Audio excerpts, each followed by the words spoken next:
എല്ലാവർക്കും നമസ്കാരം. എൻ്റെ ഒരു പുതിയൊരു വീഡിയോയിലേക്ക് എല്ലാവർക്കും സ്വാഗതം. നമുക്കിന്ന് പച്ചച്ചീര വെച്ചൊരു തോരൻ എങ്ങനെ തയ്യാറാക്കാമെന്ന് നോക്കാം. ഞാനിവിടെ പച്ചച്ചീര നന്നായിട്ട് കഴുകി, നന്നായിട്ടൊരു 3-4 പ്രാവശ്യം കഴുകണം കേട്ടോ. നന്നായിട്ട് കഴുകി നല്ല ചെറുതായിട്ട് അരിഞ്ഞു വെച്ചിട്ടുണ്ട്. തീരെ ചെറുതായിട്ട് നമുക്ക് അരിഞ്ഞാൽ നന്നായിട്ട് തോരൻ നല്ലപോലെ കിടക്കും. അതിനുശേഷം ഞാനിവിടെ അടുപ്പിലൊരു പാൻ വെച്ച് കൊടുത്തിട്ടുണ്ട്. പാൻ ചൂടായി കഴിഞ്ഞപ്പോൾ ഞാൻ 2 ടീസ്പൂൺ വെളിച്ചെണ്ണ ഒഴിച്ച് കൊടുത്തിട്ടുണ്ട്. അതിലേക്ക് ഇതേപോലെ 1 സ്പൂൺ ഉഴുന്ന് നമുക്ക് ചേർത്ത് കൊടുക്കാം. ഉഴുന്നൊരു ഗോൾഡൻ കളറൊക്കെ ആകുമ്പോഴത്തേക്ക് ഒന്ന് ചെറുതായിട്ടൊന്ന് മൂത്ത് വരുമ്പോഴത്തേക്ക് നമുക്ക് അടുത്തായിട്ട് ചേർത്ത് കൊടുക്കേണ്ടത് നമ്മുടെ കടുകാണ്. കടുക് നമുക്ക് ഇത് കണ്ടില്ലേ, ഇതേപോലെ ഒരു 2 നുള്ള് കടുക് ചേർത്ത് കൊടുക്കാം. ഒരുപാട് കടുകിൻ്റെ ആവശ്യമൊന്നുമില്ല.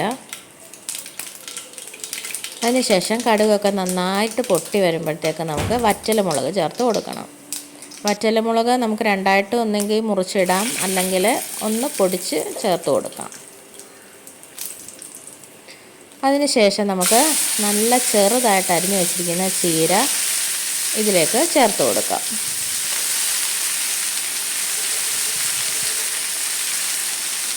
ചെറുതായിട്ട് വേണം ചീര അരിയാൻ. ഒരുപാട് വലുതായിപ്പോയാൽ തോരൻ അങ്ങ് കുഴഞ്ഞു പോകും. നന്നായിട്ട് ചെറുതായിട്ട് ചീര അരിഞ്ഞു കൊടുക്കണം. കണ്ടില്ലേ? അതിന് ശേഷം നമുക്കെല്ലാം കൂടെ ഒന്ന് മിക്സ് ചെയ്തതിന് ശേഷം ഇതൊന്ന് അടച്ച് വെച്ച് ഒരു 10 മിനിറ്റ് മതി ഇത് വേവാൻ വേണ്ടിയിട്ട്. അടച്ച് വെച്ച് വേവിക്കണം. അതിന് മുമ്പ് നമുക്ക് ഉപ്പ് ചേർക്കണം, മഞ്ഞൾപ്പൊടിയും ചേർക്കണം. ഞാനിവിടെ ആവശ്യത്തിനുള്ള ഉപ്പ് ചേർത്തിട്ടുണ്ട്. 1/2 ടീസ്പൂൺ മഞ്ഞൾപ്പൊടിയും ചേർത്തിട്ടുണ്ട്. ഇനി അടച്ച് വെച്ച് വേവട്ടെ അവിടെ ഇരുന്ന്. അപ്പോഴത്തേക്ക് നമുക്ക് ഇതിനുള്ള അരപ്പ് തയ്യാറാക്കണം. അതിന് വേണ്ടിയിട്ട് ഞാൻ ചെറിയൊരു മുറി തേങ്ങ എടുത്തിട്ടുണ്ട്.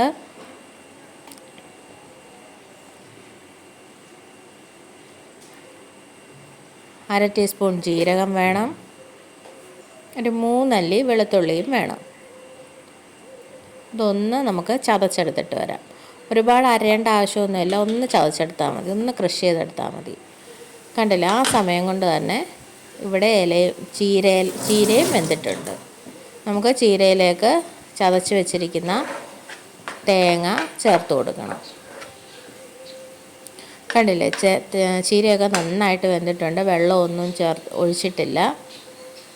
നമുക്ക് അരപ്പ് ചേർത്ത് കൊടുക്കാം. അരപ്പ് ചേർത്ത് കൊടുത്ത് നന്നായിട്ടിതൊന്ന് മിക്സ് ചെയ്ത് കൊടുക്കണം. നന്നായിട്ടൊരു 5 മിനിറ്റ് നമുക്ക് നന്നായിട്ട് തുറന്ന് വെച്ച് ഒന്ന് മിക്സ് ചെയ്ത് ഒന്ന് ഡ്രൈ ആക്കി എടുക്കണം.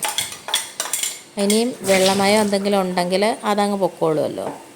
അതിന് വേണ്ടിയിട്ടാണ് തുറന്ന് വെച്ചിട്ട് ഒന്ന് ഇതുപോലെ ഒരു 5 മിനിറ്റ് നമ്മൾ ഇളക്കി കൊടുക്കണം. അപ്പോൾ അത് നല്ല ഡ്രൈ ആയി വരും. വളരെ പെട്ടെന്ന് തന്നെ വെക്കാൻ പറ്റിയ ഒരു വിഭവമാണ് ചീരത്തോരൻ. കുട്ടികൾക്കും മുതിർന്നവർക്കും ഒക്കെ ഒരേപോലെ ഇഷ്ടപ്പെടുന്ന ഒരു തോരനാണിത്. നമുക്ക് കുട്ടികൾക്ക് ലഞ്ചിനൊക്കെ ചോറിൻ്റെ കൂടെയൊക്കെ കൊടുത്തു വിടാൻ പറ്റിയ നല്ലൊരു തോരനാണ്. എല്ലാവരും ഇതൊന്ന് തയ്യാറാക്കി നോക്കണം. എല്ലാവർക്കും വീഡിയോ ഇഷ്ടപ്പെട്ടെന്ന് കരുതുന്നു. ഇഷ്ടപ്പെട്ടെന്നുണ്ടെങ്കിൽ നമ്മുടെ വീഡിയോ ഒന്ന് ലൈക്ക് ചെയ്യണം, ഷെയർ ചെയ്യണം, സബ്സ്ക്രൈബ് ചെയ്യണം, പിന്നെ ഹൈപ്പ് ബട്ടൺ പ്രസ് ചെയ്യണം. അപ്പോൾ എല്ലാവർക്കും താങ്ക്സ്. എല്ലാവരും ഇതുപോലെ ഒന്ന് ട്രൈ ചെയ്ത് നോക്കൂ.